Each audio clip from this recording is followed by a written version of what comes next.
오늘 우리에게 주신 하나님 말씀 보겠습니다. 에스겔 47장 1절로 8절까지의 말씀입니다. 구약 1127쪽에 있습니다. 에스겔 47장 1절로 8절까지의 말씀, 구약 1227쪽에 있습니다.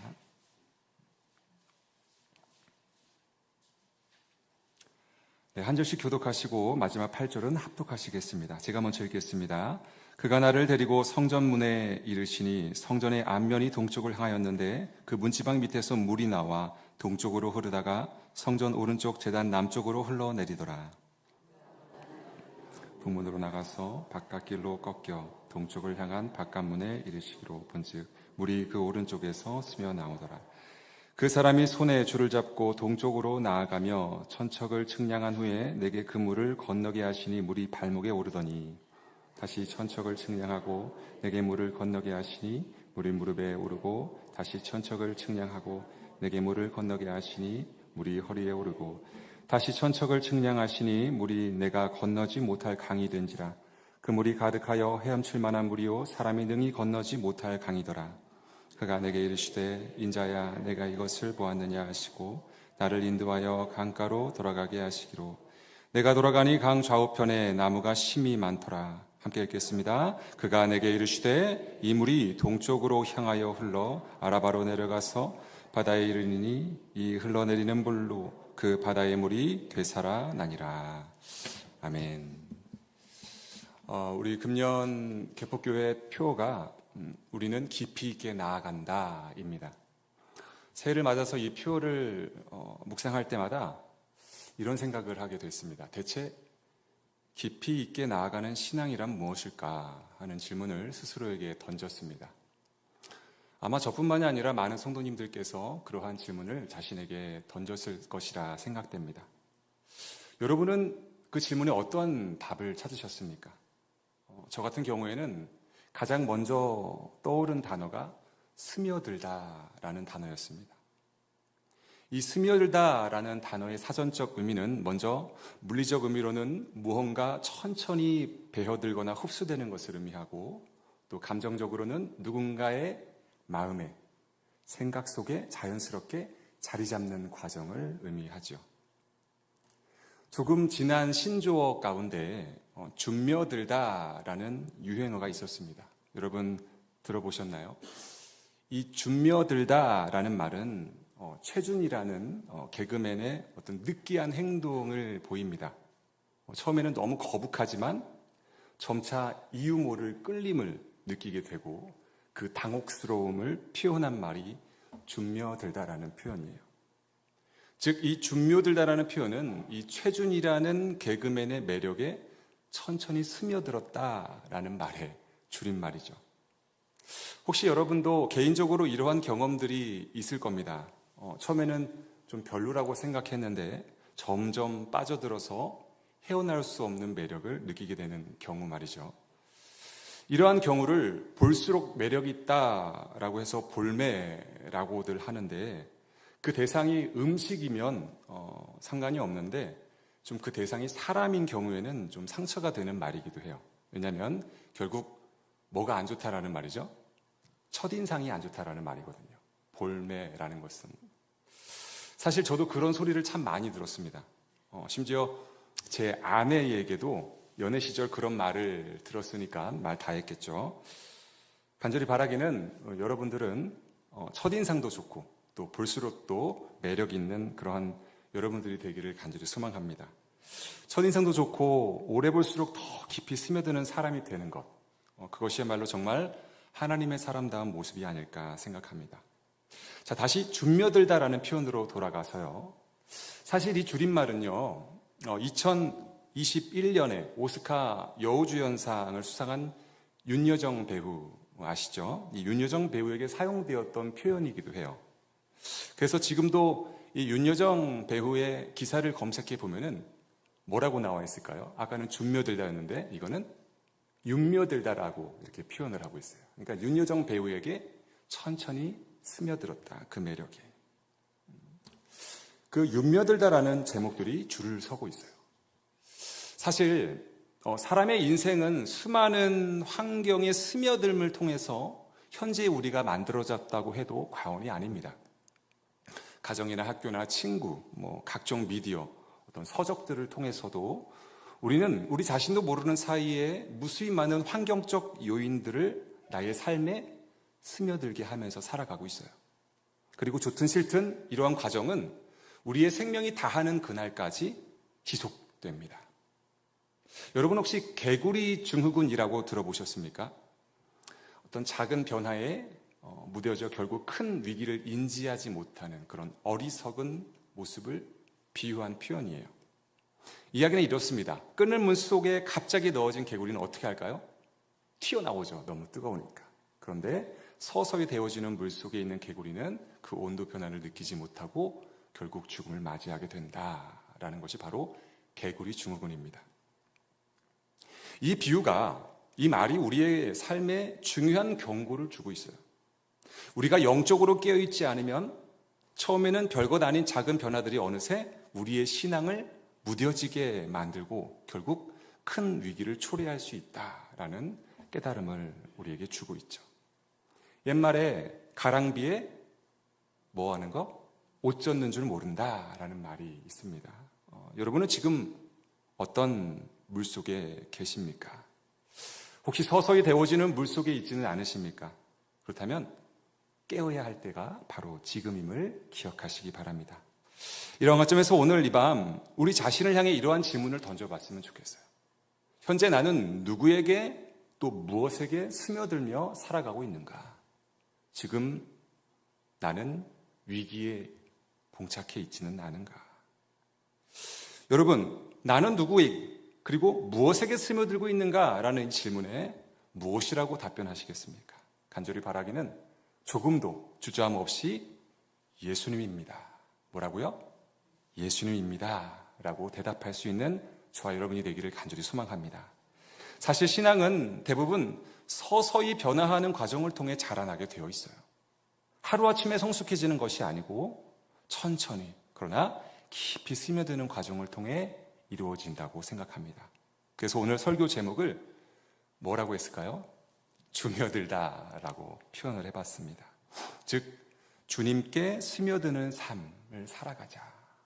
그것이 바로 저는 깊이 있게 나아가는 신앙이라고 생각합니다. 바라기는 이 표현이 단순한 어떤 신조어가 아니라 우리의 신앙 여정에 꼭 필요한 메시지로 들려질 수 있기를 간절히 소망합니다.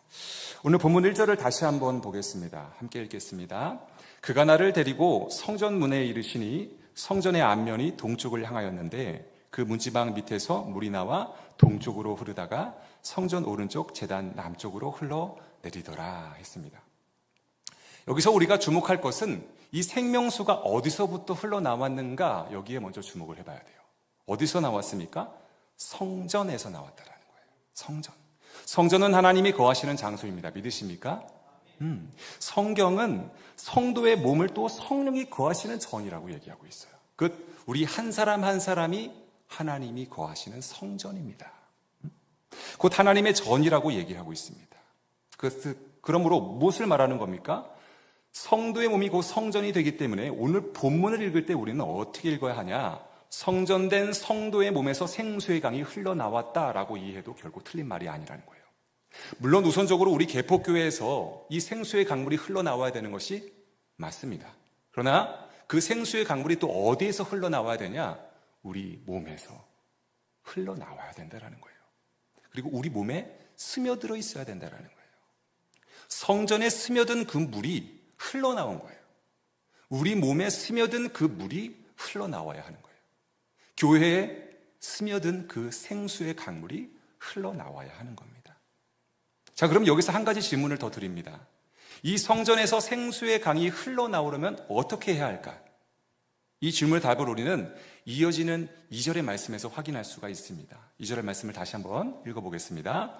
그가 또 나를 데리고 북문으로 나가서 바깥길로 꺾여 동쪽을 향한 바깥문에 이르시기로 본즉 물이 그 오른쪽에서 스며 나오더라 했습니다.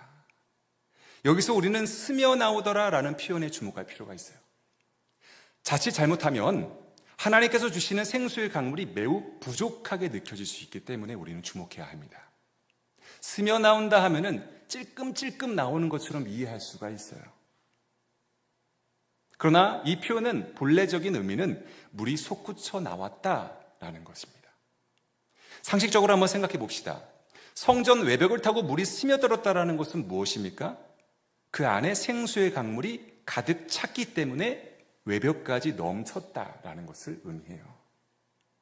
그래서 공동번역과 새번역에서는 이 구절을 물이 솟아나오고 있었다라고 번역을 합니다. 이것은 단순한 어떤 물방울이 조금 맺히는 것이 아니라 넘치고도 남는 물줄기가 지금 성전에 가득했다. 그래서 그 벽을 타고 흘러나왔다라는 거예요. 본문에 없는 것을 얘기하면 안 되는데 이전에 이런 경험이 있었습니다. 예전에 빌라에 살 때, 오래된 빌라에 살 때 동파가 됐어요. 추운 겨울에. 동파가 되니까 벽에서 막 물이 흘러내리는 거예요. 그래서 막 벽이 다 젖어가지고 막 벽에서 막 곰팡이가 쓸고. 근데 그 물을 찾을 수가 없는 겁니다. 그 물의 근원이 어딘지. 그래서 그게 하루, 이틀, 거의 일주일이 되니까 방 가득. 아니 그 방을 넘어서 옆방 모든 저희 방 모든 방에 물이 가득한 거예요. 바닥에도 뭐 벽에도 그냥 물이 흥건합니다.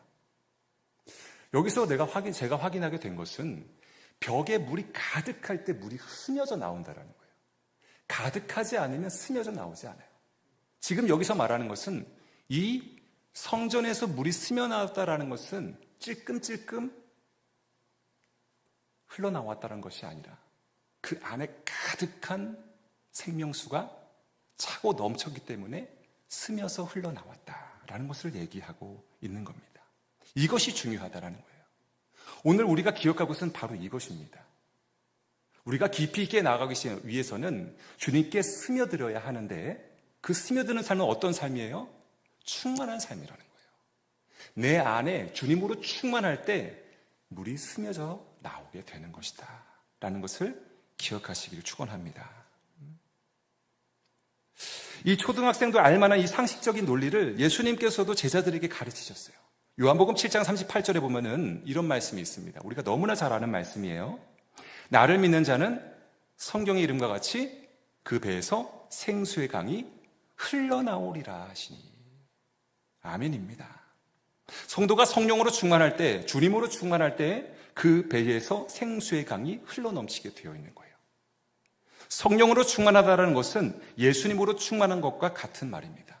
왜냐하면 우리는 성부, 성자, 성령, 삼위일체 하나님을 믿기 때문이죠. 사랑하는 성도 여러분, 그렇다면 현재 여러분은, 저와 여러분은 생수의 근원이신 성령으로 충만하십니까? 예수님으로 충만하십니까? 이 질문에 아멘이라고 당당하게 대답할 수 있는 저와 여러분이 되기를 간절히 소망합니다. 그런데 아쉽게도 이 질문의 답변은 우리의 입술로 대답할 수 없어요. 무엇으로 대답할 수 있을까요? 우리의 삶으로 대답할 수 있습니다. 왜냐하면 이 성전의 문지방에서 스며나온 생수의 강이 무엇을 행합니까? 나를 살릴 뿐만 아니라 흘러넘쳐 가정과 교회를 살리고 일터와 직장을 살리게 되었음을 성경은 우리에게 말해주고 있기 때문이에요. 여러분의 삶의 현장은 지금 어떠합니까? 소생의 역사가 나타나고 있습니까? 그렇다면 아멘이라고 대답할 수 있어요. 그러나 그렇지 않다면 그것에 우리는 대답할 수 없습니다. 이런 관점에서 오늘 이 밤 에스겔이 47장에서 소개하는 이 신앙의 이 단계, 우리가 너무나 잘 아는 말씀이에요. 이 동기를 통해서 우리의 신앙의 상태를 점검하면서 내가 진정 예수님께 스며든 삶을 살고 있는지를 점검하고 2025년 정말 깊이 있게 주님 앞에 나아가는 그러한 결단이 있는 이 밤이 되기를 간절히 소망합니다. 자, 첫 번째, 발목에 오르는 단계다라는 거예요. 이것은 다른 말로 표현하면 하나님을 인정하는 단계입니다. 왜냐하면 이 발목은 무엇입니까? 우리의 삶의 방향과 걸음을 의미하기 때문이에요. 우리가 인생을 살아가다 보면은 누구나 한계를 경험하게 되어 있습니다. 그 누구도 예외일 수가 없어요.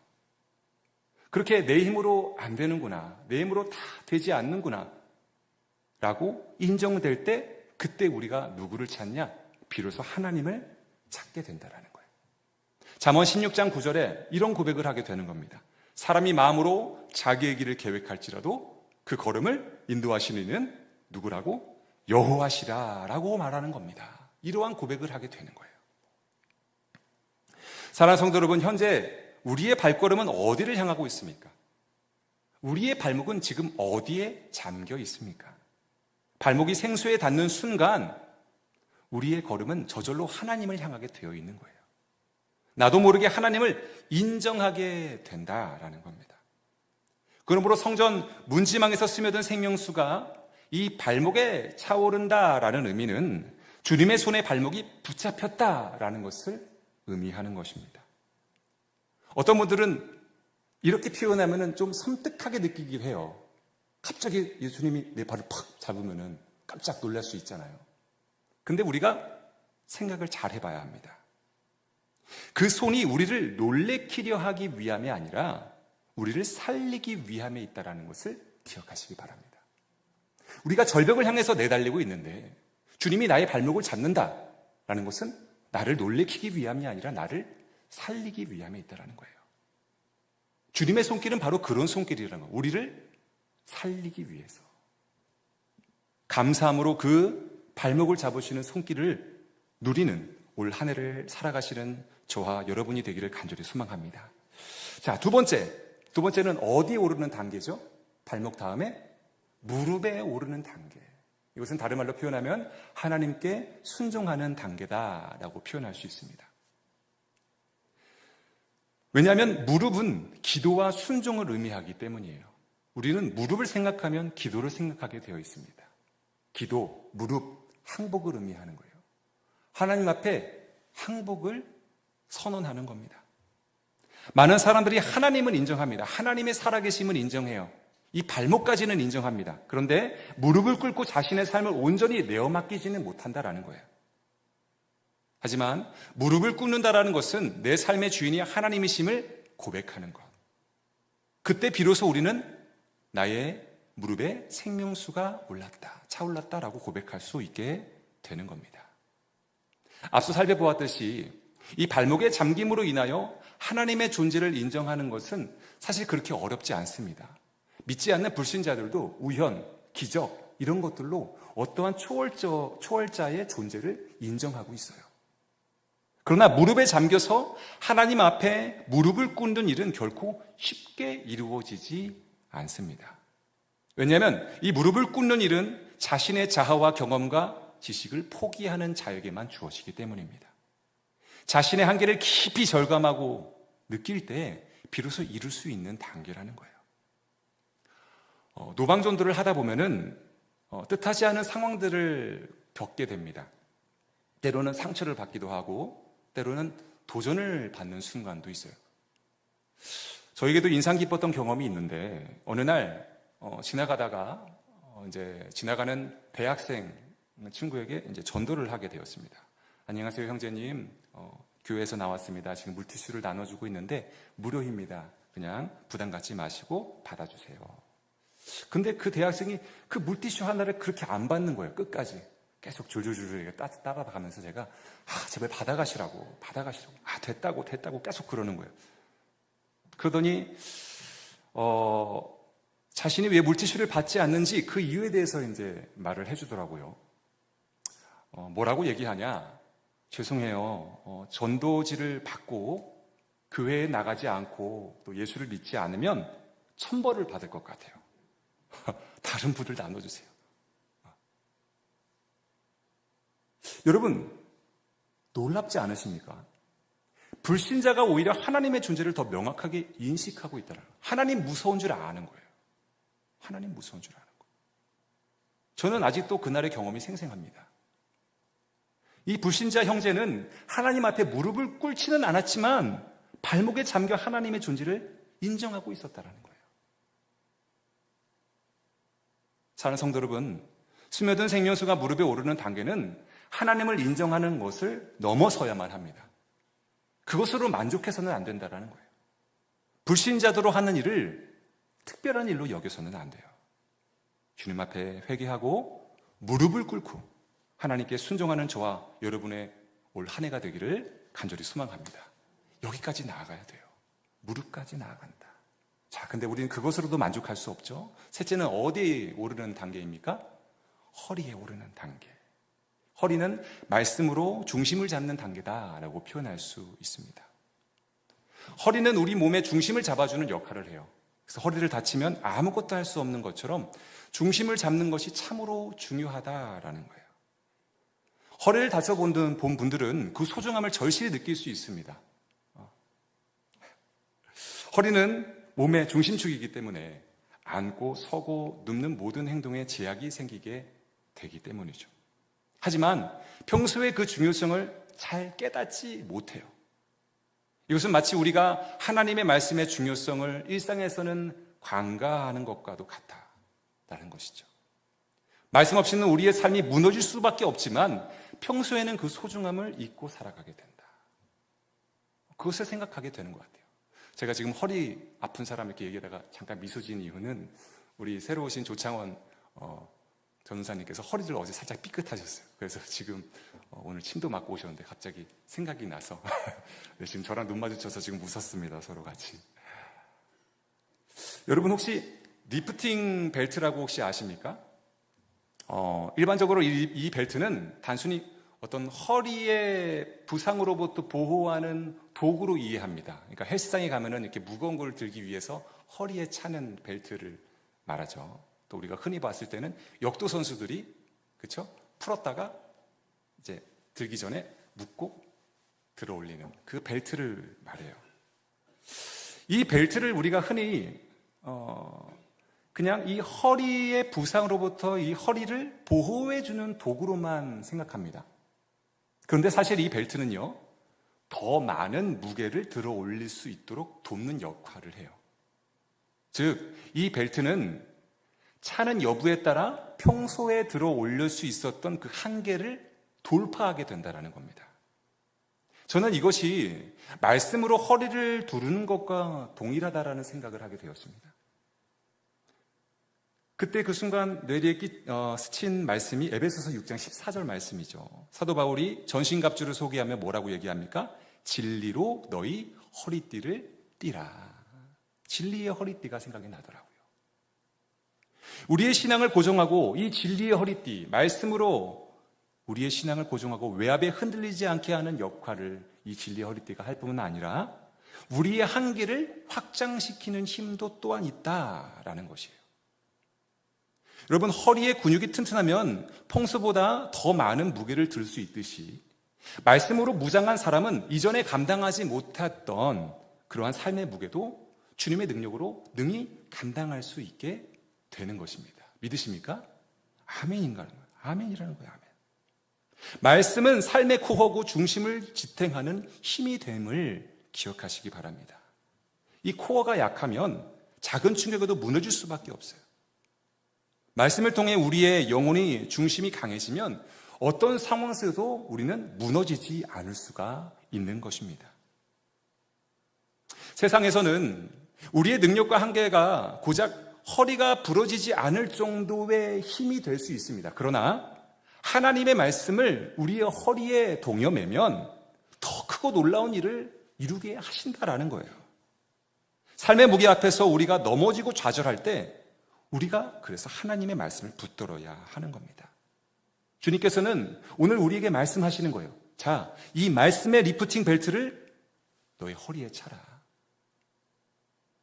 그리하면 네가 할 수 있는 그 이상의 것들을 하게 해주겠다. 올 한 해 말씀을 우리의 이 리프팅 벨트로 삼으시기를 축원합니다. 그리하면 하나님께서 허락하신 그 무게를 능히 감당할 수 있도록 힘과 능력을 공급해 주실 줄 믿습니다. 자, 네 번째는 이제 어디에 차게 되죠? 헤엄칠 만한 강물에 이르는 단계에 오르게 됩니다. 이는 충만의 은혜를 흘려보내는 단계다라고 표현할 수 있어요. 충만의 은혜를 세상에 흘려보내는 단계, 이는 오늘 본문 8절에 보면은 이렇게 기록하고 있습니다. 오늘 8절 말씀을 제가 보내드리진 않았는데 제가 다시 한번 읽어드리겠습니다. 그가 내게 이르되 이 물이 동쪽으로 향하여 흘러 아라바로 내려가서 바다에 이르리니 이 흘러내리는 물로 그 바다의 물이 되살아나니라 라고 했습니다. 자, 여기서 8절에서 무엇을 얘기하고 있습니까? 죽은 바다가 살아났다라고 표현하고 있어요. 알다시피 이 사해는 염도가 너무 높아서 생명체가 살아갈 수 없는 장소입니다. 죽음의 장소예요. 그런데 그곳에 성전에서 스며든 생명수가 닿자 무슨 일이 일어나요? 죽은 바다가 살아나고 물고기와 생명체들이 살아나는 기적이 일어났다라고 성경은 우리에게 전해주고 있습니다. 그러므로 우리의 삶에 스며든 하나님의 은혜의 이 강물은 반드시 가정과 교회를 넘어 세상으로 흘러가야만 한다라는 사실을 우리에게 분명하게 가르쳐주고 있는 거예요. 왜냐하면 이 물은 나의 목마름을 해소하는 것으로 끝나는 것이 아니라 모든 피조물의 갈증을 영원히 해소할 수 있는 능력을 소유하고 있기 때문입니다. 그러므로 욕심 부리지 않는 저와 여러분이 되었으면 좋겠어요.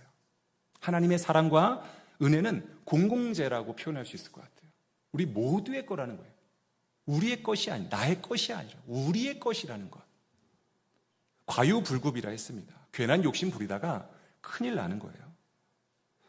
그렇다면 올 한 해 여러분의 생명수를 흘려보내야 할 사해가 어디에 있는가 한번 점검해 볼 필요가 있을 것 같아요. 나는 그러면 이 물을, 이 발목을 넘어서, 이 무릎을 넘어서, 허리를 넘어서 이제 나를 차고 넘쳐서 충만하게 임한 이 물, 이제 가득 채워져서 스며 나올 수밖에 없는 이 상황 속에서 이 물을 어디로 흘려보낼 거냐? 흘려보내는 그 사해는 어디인가? 한번 이 시간 점검해 봤으면 좋겠습니다. 그것이 가정입니까? 그것이 직장입니까? 그것이 어디가 됐든 우리가 기억할 것은 하나님의 은혜가 그 죽음의 사해에 흘러갈 때 그곳에는 반드시 생명과 치유의 놀라운 역사가 일어나게 된다는 것입니다. 믿으십니까? 이 사실을 믿으면 되는 거예요. 과연 저기가 살아날까? 그렇지 않다. 살아난다라는 거예요. 살아날 수 있다.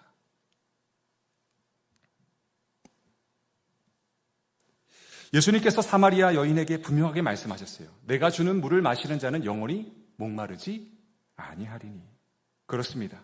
이 생명수는 목마른 자들에게 영원한 갈증의 해소를 해주는 능력이 된다라는 거예요. 그러므로 여러분의 삶에 스며든 이 은혜의 강물을 더 이상 내 안에만 가두려 하지 마시고 이것을 열방을 향하여 흘려보낼 수 있는 저와 여러분이 되기를 간절히 소망합니다. 나라와 민족을 향하여 흘려보내고 열방을 향하여 흘려보낼 수 있는 저와 여러분이 되기를 간절히 소망합니다. 주님께서 여러분의 삶을 통해 여러분의 사회를 살리실 것입니다. 이제 그 은혜의 물줄기를 거침없이 흘려보낼 수 있는 저와 여러분이 되기를 간절히 소망해요. 성전에서 시작된 이 물줄기가 사회까지 이르렀듯이 여러분을 통해 반드시 하나님의 은혜가 열방을 향하여 넘쳐 흐르게 될 것입니다. 오늘 말씀을 정리하겠습니다. 오늘 본문은요, 우리에게 분명한 진리를 깨우쳐주고 있어요. 발목은 하나님을 인정하는 단계고, 무릎은 하나님께 순종하는 단계고, 허리는 말씀으로 중심을 잡는 단계, 그리고 헤엄칠 만한 강물은 충만한 은혜를 세상으로 흘려보내는 단계다라고 말씀을 드렸습니다. 저는 이것이 바로 깊이 있게 나아가는 신앙이라고 생각합니다. 성전에 스며든 생명수가 발목, 무릎, 허리 그리고 헤엄칠 만한 강물로 점진적으로 흘러갔듯이 우리의 신앙도 이 과정을 통해서 회복과 변화의 역사가 나타나게 되는 것이죠. 그렇다면 현재 여러분의 삶에는 어떠한 변화가 일어나고 있습니까? 나는 지금 어느 단계에 머물러 있습니까? 혹시 여전히 발목 단계에 머물러 계십니까? 아니면 하나님을 인정하지만 무릎은 꿇지 않고 순종하지 않은 그런 단계에 머물러 있습니까? 무릎은 꿇는데 순종하지 못하는 단계에 이를 수도 있겠네요. 혹은 말씀의 중심을 잡고 살아가고 있지만 여전히 나만을 위한 신앙에 머물러 있는 그러한 단계에 있는지도 모릅니다. 여기서 이 대목에서 문득 이런 의구심을 품게 됐어요. 어떤 의구심이냐? 그러면 왜 하나님께서는 성전에서 흘러나온 물주기가 처음부터 헤엄칠 만한 강물이 아니었을까? 왜 그것을 발목, 무릎, 허리, 그리고 헤엄칠 만한 곳으로 하게 하셨을까? 왜 하나님이 이런 점진적으로 천천히 물이 차오르도록 하셨을까? 성전 문지방에서 흘러나오는 그 물, 한 곳에서 흘러나오지 않고 사방팔방에서 흘러나오게 했으면 순식간에 차고 넘쳤을 텐데 천천히 스며나와 발목, 무릎, 허리 넘치는 헤엄칠 수밖에 없는 강물로 만드셨을까? 이 이웃음을 묵상하는 중에 문득 떠오른 단어가 있는데 바로 하나님의 배려라는 단어였습니다. 왜냐하면 우리의 믿음의 그릇의 크기를 배려하신 하나님의 그 섬세한 방식이었음을 확인하게 되었기 때문입니다. 많은 사람들이 신앙생활을 시작할 때면 어떤 극적인 변화를 기대합니다. 그런데 사실 대부분의 경우 신앙은 점진적으로 성장하게 되어 있어요. 물론 급진적인 변화도 가능하지만 오히려 그런 경우는 금방 실족하고 타락할 위험이 있어요. 그러므로 2025년 우리가 진정 깊이 있게 나아가길 원한다면 반드시 실천 목표로 우리는 이 주며들다라는 이 목표를 세웠으면 좋을 것 같습니다. 한순간에 모든 것이 변화되기를 기대하기보다는 꾸준하게 지속적으로 주님께 스며드는 삶을 살아가는 거예요. 주님의 그 매력에 빠지는 거죠. 나도 모르는 사이에 그 매력에 빠져서 주며드는 삶을 살아가는 그러한 저와 여러분이 되기를 간절히 소망합니다. 사랑하는 성도 여러분, 지금 여러분의 신앙은 어느 단계에 머물러 있습니까? 발목입니까? 무릎입니까? 아니면 허리입니까? 아니면 이미 헤엄치고 계십니까? 주님은 여러분의 그 생수의 강물 속에서 자유롭게 헤엄치면서 은혜를 흘려보내는 깊이 있는 삶으로 나아가기를 소망하고 계세요. 오늘 이 밤 주님께 깊이 스며들기를 결단하며 또 하나님 나를 통하여 죽어가는 그 영혼들 살릴 수 있도록 우리를 통하여 일하여 주시옵소서. 그렇게 결단하며 주님 앞에 나아가는 그런 깊이 있는 신앙인으로 거듭나는 오늘 이 밤이 되기를 간절히 소망합니다. 이 시간 말씀을 준비하면서 계속 떠오른 찬양이 있어서 함께 부르길 소망합니다. 조금 어려운 찬양인데 후렴 부분에 이런 가사가 있어요. 주님의 자녀로 명예 지켜가며 깊어진 삶을 주께 드리네 라는 고백입니다. 저는 이 찬양을 부를 때마다 항상 그 부분에 머무르는 것 같아요. 주님의 자녀로 명예를 지켜가며 깊어진 삶을 주님께 드리길 소망합니다. 저는 사실 목사님께서 우리는 깊이 있게 나아간다라는 이 표현을 주셨을 때 바로 떠올랐던 찬양이 이 찬양이에요.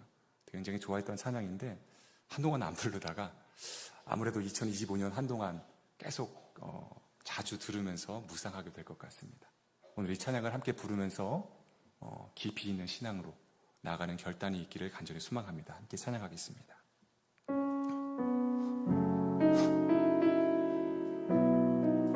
조금만 빠르게 할게요.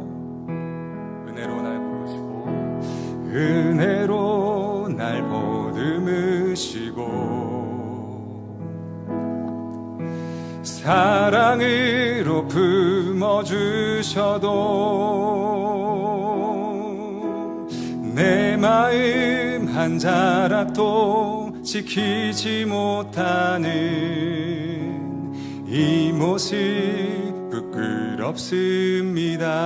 한 번 더 고백합니다. 은혜로 날 보듬으시고 은혜로 날 보듬으시고 사랑으로 품어주셔도 사랑으로 품어주셔도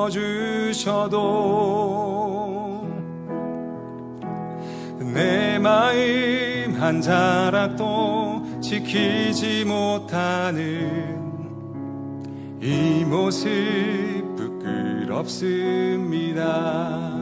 따스한 곁을 내어주신 따스한 곁을 내어주신 주님 앞에 나아갑니다.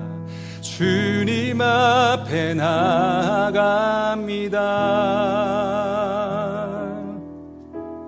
표현 못할 그 나를 붙드시는 주 이름만 바라봅니다. 따스한 곁을 내어주신 고백합니다.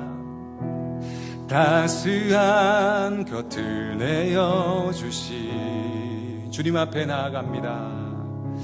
주님 앞에 나아갑니다. 표현 못할 긍휼로 나를 붙드시는 주 이름만 바라봅니다. 이제 허리에 차고 머리에 찹니다. 매일 마주한 슬픔을 견뎌나가며 주 예수의 마음을 닮아 가네.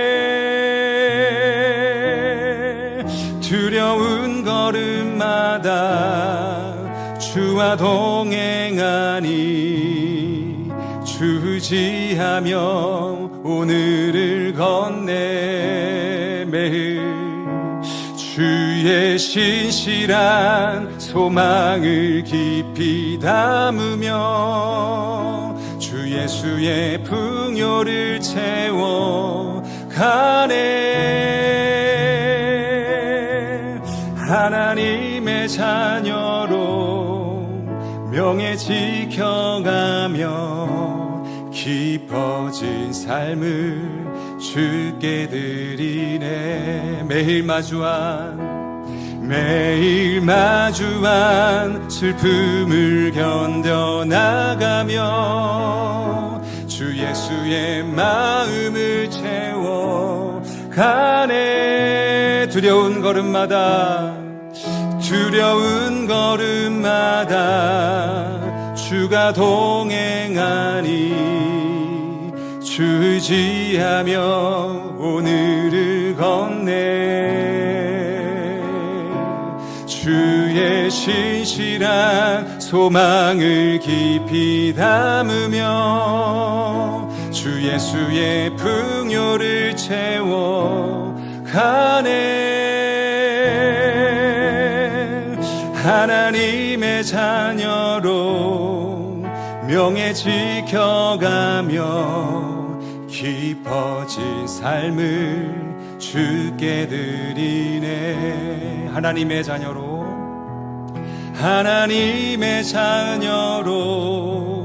명예 지켜가며 깊어진 삶을 주께 드리네. 깊어진 삶을 주께 드리네. 아멘. 이 시간 우리 오늘 주신 말씀을 붙들고 함께 기도하며 나아가기를 소망합니다. 2025년 한 해 동안 우리 모두가 주님께 깊이 스며드는 삶을 살기를 소망합니다. 우리를 주님의 생명수로 가득 채워주시고 발목과 무릎과 허리를 넘어 충만한 생수의 강물에 잠기게 하옵소서. 그 은혜의 물줄기가 나와 가정과 교회와 일터 그리고 지금 신음하고 고통 가운데 이 나라 민족 회복시켜 주시옵소서. 나를 통해 그러한 놀라운 역사가 일어나기를 소망합니다. 주님, 나를 들으오니 우리를 들으오니 우리를 통하여 일하여 주시옵소서. 주님, 올 한 해 우리의 삶이 거룩하게 구별되게 하시고 주님의 자녀로서 명예를 지키는 삶이 되기를 소망합니다. 우리 안에 부족함이 있다면 주님이 채워주시고 두려움이 있다면 주님의 담대함으로 나가게 하옵소서. 우리 이렇게 간절한 마음으로 주여 한번 간절히 부르고 오늘 말씀 붙들고 우리 통성으로 함께 기도하며 나가겠습니다. 함께 기도하겠습니다. 주여, 산에가 은혜가 풍성하신 하나님 아버지 감사합니다. 오늘 우리를 주님의 생명수로 주여 아버지 하나님 그 생명수로 가득 채울 수 있는 귀한 이 밤에 주님이 이 자리에 저희들을 초대해 주시니 감사합니다. 말씀을 통해 깊이 있는 신앙이 무엇인지 주님께 스며드는 삶이 어떻게 중요한지를